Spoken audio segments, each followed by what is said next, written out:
خواب میں مستقبل کی خبر ہو سکتی ہے. بخاری مسلم دونوں میں حدیث ہے کہ میری وفات کے بعد اب نبوت کی خبروں میں صرف مبشرات باقی ہیں. صحابہ نے پوچھا مبشرات کیا ہیں؟ فرمایا خواب. خواب کے علاوہ کوئی سورس نہیں ہے, کوئی کشف, کوئی الہام ختم نبوت کی وجہ سے اب اس امت میں باقی نہیں رہا. اس پہ میری الگ سے ویڈیوز ریکارڈڈ ہیں, یہ ٹاپک آج میرا نہیں ہے. سوائے کیٹاگوریکلی نبی علیہ السلام نے کہا خواب کے. تو خواب میں آپ کو قریبی رشتہ دار اگر بری حالت میں نظر آتا ہے, اس کی طرف سے صدقہ اور خیرات کریں. اس کا کوئی قرض ہے تو وہ اتاریں. وہ تو صحیح مسلم میں ہے کہ شہید کا ہر گناہ معاف ہو جاتا ہے, قرض اس کا بھی معاف نہیں ہوتا.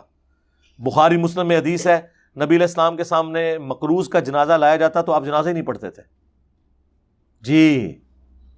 پھر جب اللہ نے وسعت دی تو حضور خود اس کا قرض اتار دیا کرتے تھے, اور پھر قرآن کی آیت پڑھتے تھے النبی اولا بالمؤمنین من انفسہم وازواجہ امہاتہم. نبی مومنین کی جانوں پر ان سے بڑھ کر حق رکھتے ہیں, اور نبی کی بیویاں امت کی مائیں ہیں. حالانکہ اس آیت کا مطلب یہ تھا کہ امت کا کام ہے کہ تن من دھن اپنے نبی کے لیے لوٹا دے. لیکن حضور اس کا مطلب یہ بھی لیتے تھے کہ میں چونکہ امت کا روحانی باپ ہوں, میرا کوئی امتی مقروض مرے گا اور اللہ نے مجھے وسعت دی ہے غزوہ خیبر کے بعد مال غنیمت کی وجہ سے, تو میں اپنے امتی کا قرض اتاروں گا. دیکھیں ہمارا پیر کیسا ہے.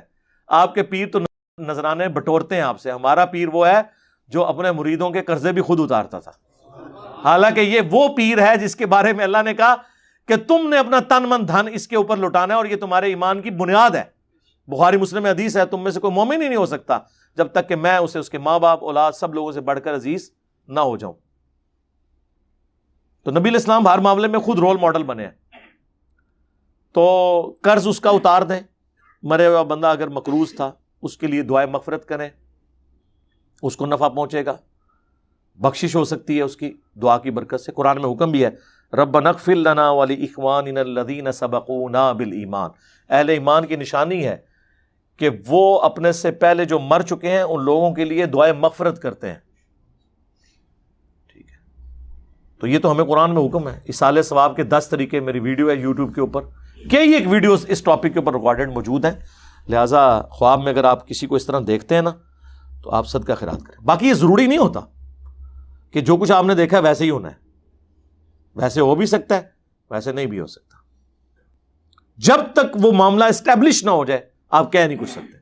وہ تو ڈاکٹر تعلق قادری صاحب بھی کتنا عرصہ پہلے وزیر اعظم بنے بیٹھے ہوئے, وہ تو سیاست ہی چھوڑ گئے. تو خوابوں سے تو کچھ نہیں ہوگا جب تک اسٹیبلش نہ ہو جائے. صحیح بخاری میں حدیث ہے ام العلا خدمت کیا کرتی تھی عثمان بن مظعون ایک بوڑھے صحابی کی. بہت بوڑھے تھے, بڑے نیک تھے, فوت ہوئے. نبی علیہ السلام میت پہ آئے تو ام العلا نے حضور کی موجودگی میں کہہ دیا اے عثمان تیرے لیے تو جنتیں ہیں آخرت میں. حضور نے کہا تمہیں کس نے یہ بات بتائی ہے؟ حالانکہ میں اللہ کا رسول ہوں, مجھے نہیں پتا کہ میرے ساتھ کیا ہونے والا ہے. اللہ سر, یہ حدیث بخاری شریف میں ہے, اور قرآن کی آیت ایک اس کو سپورٹیو ہے. سورۃ الاحقاف, اے نبی تم کہو کہ میں کوئی نیا رسول نہیں ہوں, مجھے تو نہیں پتا کہ خود میرے ساتھ تو تمہارے ساتھ کیا ہونے والا ہے. یہ اصل میں ہمارا ایک عقیدہ درست کرنے کے لیے اس طرح کی باتیں کی گئی تھی. ام العلا کہتی ہیں اللہ کی قسم اس کے بعد میں نے کسی کے مرنے پہ یہ نہیں کہا کہ ایسیدہ جنتی ہے. ڈر گئی. پھر کچھ دنوں بعد ام العلا نے ایک خواب دیکھا. عثمان بن مظعون کے لیے پانی کا ایک چشمہ دیکھا. پھر حضور سے ذکر کیا تو آپ نے فرمایا کہ یہ ایک اچھا خواب تھا. عثمان بن مظعون کی آخرت کا معاملہ اللہ نے اچھا کیا ہے. لیکن اس خواب کو دیکھا انہوں نے بعد میں, اور اس کی تعبیر نبی علیہ السلام نے بیان کی. خوابوں کی تعبیر ایک پورا علم ہے, اس طریقے سے نہیں ہے. اور باقی نبی علیہ السلام کو خواب میں دیکھنے کے بارے میں تو آپ دیکھ رہے ہیں, بریلوی دیکھتے ہیں تو وہ بریلویت کو صحیح کہتے ہیں, دیوبندی دیکھتے ہیں تو دیوبندیت کو صحیح کہتے ہیں. سب ہی دیکھ رہے ہوتے ہیں خواب میں. ابھی آپ کے فون سے پہلے مجھے انگلینڈ سے کال آئی ہے, بتلا رہے تھے کہ میں نے خواب دیکھا اور اس میں جناب رسول اللہ صلی اللہ تعالی علیہ وسلم کی زیارت ہوئی. آپ نے فرمایا کہ بھائی طارق جمیل کو پیغام دے دو کہ آپ کے دوست ہمارے پاس پہنچ چکے ہیں اور اللہ تعالیٰ نے ان کو معاف کر دیا ہے، کہ ان کا اکرام کیا ہے یا عزت دی ہے، ایسے بھی الفاظ انہوں نے کہے۔ ابھی تھوڑی دیر پہلے ان کا یہ فون مجھے آیا تو بہت خوشی ہوئی مجھے ان کی بات سن کر۔ اور ایک دوسرے کے خوابوں کا انکار بھی کر رہے ہوتے ہیں۔ ہاں یہ بھی دیکھیں نا، تو خوابوں کی تعبیر ہمارے پاس کوئی سورس نہیں ہے کہ ہم ڈیفینیٹلی بتا سکیں، بس ہم اندازہ لگا سکتے ہیں۔ ہمارے پاس بھی لوگ آتے ہیں کہ جی اب بتائیں کیا کرنا ہے، ہم کہہ رہے ہیں جی یار صدقہ و خیرات کرتے ہیں، اس مسئلے میں یوں کر لیں، بس دیٹس آل، اس سے زیادہ ہم کچھ کر نہیں سکتے۔ باقی جو آپ کے اولیاء اللہ کے خواب ہیں وہ تو یقین کریں اس قابل بھی نہیں کہ یہاں پہ بیان کیے جائیں۔ میاں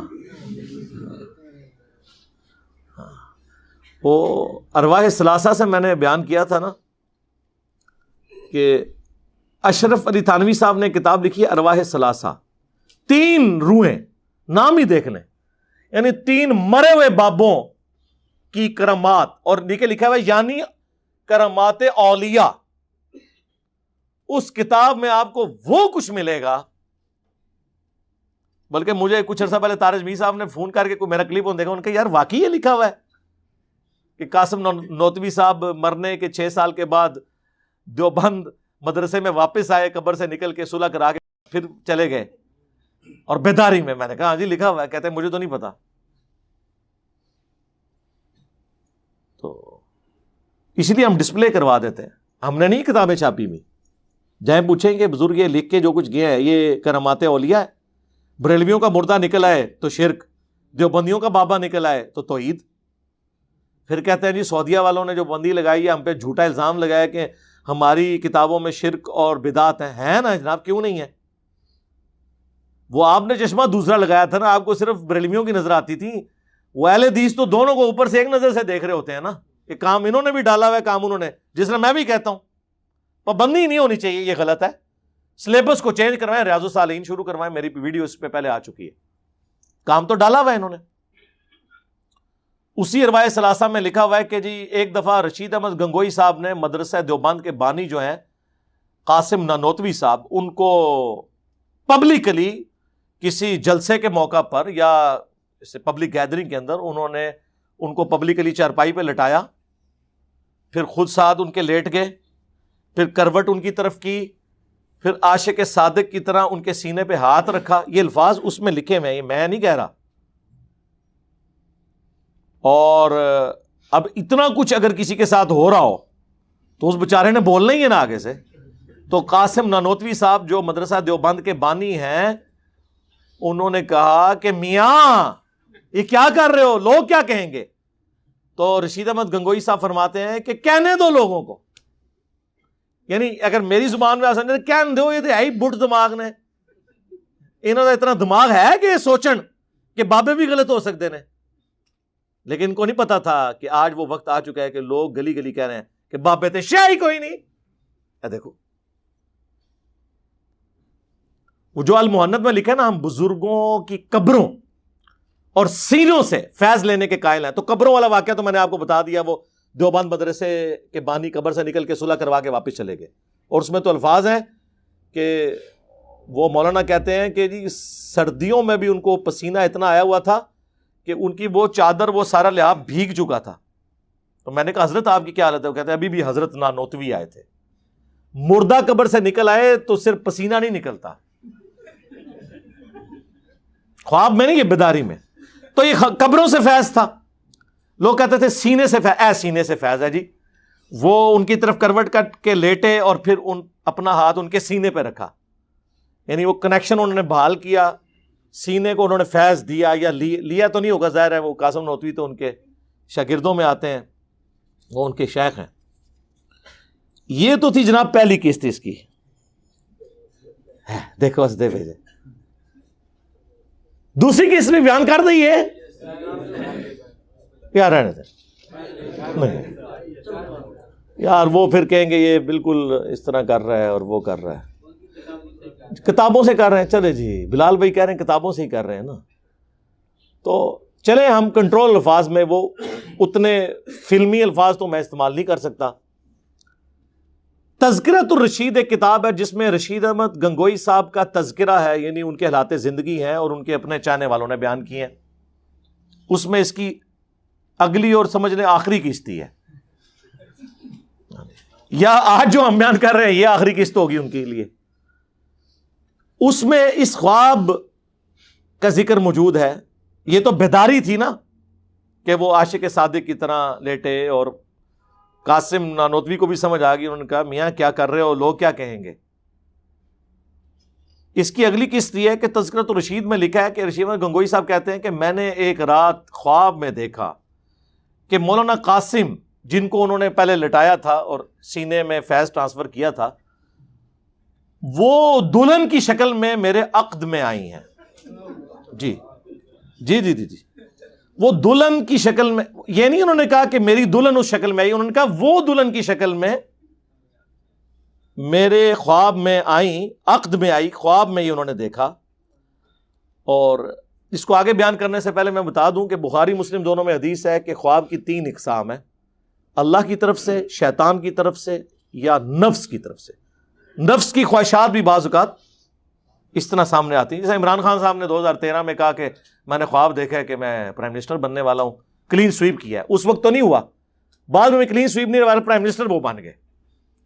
تو اس وقت جو خواب انہوں نے دیکھا تھا نا، وہ ان کی نفس کی خواہش تھی، وہ سامنے آئی. ہر وقت جب بندہ سوچے تو کچھ نہ کچھ تو ہو جاتا ہے. ڈاکٹر طاہر القادری صاحب نے تو آپ میں سے کئی لوگوں کی پیدائش سے پہلے یہ خواب دیکھا ہوا ہے. تو نفس کی خواہش ہی تھی نا، ہوئی تو نہیں، کوئی غیبی خبر تو نہیں تھی وہ والی. تو کہتے ہیں جی میں نے خواب میں دیکھا کہ وہ جو ہیں وہ دلہن کی شکل میں میرے پاس آئی ہیں، اور پھر وہ ان کا نکاح ہوا، اس کے بعد پھر روحانی اولاد بھی ہوئی. ہاں جی. اور اس کے بعد یار یہ اگر کسی کو خواب آیا بھی تھا تو ظالموں اس کو لکھنے کی کیا ضرورت تھی. اور اس میں وہ لکھتے ہیں، اور پھر آگے اب لکھنے والے کو بھی شرم نہیں آ رہی، اب اس کی وہ تعویل کر رہا ہے. وہ کہہ رہا ہے جی یہ خواب کی تعبیر اصل میں یہ تھی کہ مولانا قاسم نانوتوی صاحب نے رشید احمد گنگوئی صاحب کے شاگردوں کی، اسٹوڈنٹس کی تربیت کرنی تھی بات میں. تو اس سے انہوں نے یہ بھائی تربیت کرنے کے لیے بیوی بن کے ان کے عقد میں آنا اور پھر اس سے اولاد پیدا ہونا، یہ پورا کام ہونا ضروری تھا. اگر یہ سمجھتے ہیں نا کہ اس خواب میں کوئی مسئلہ نہیں ہے تو سر بیان کرو.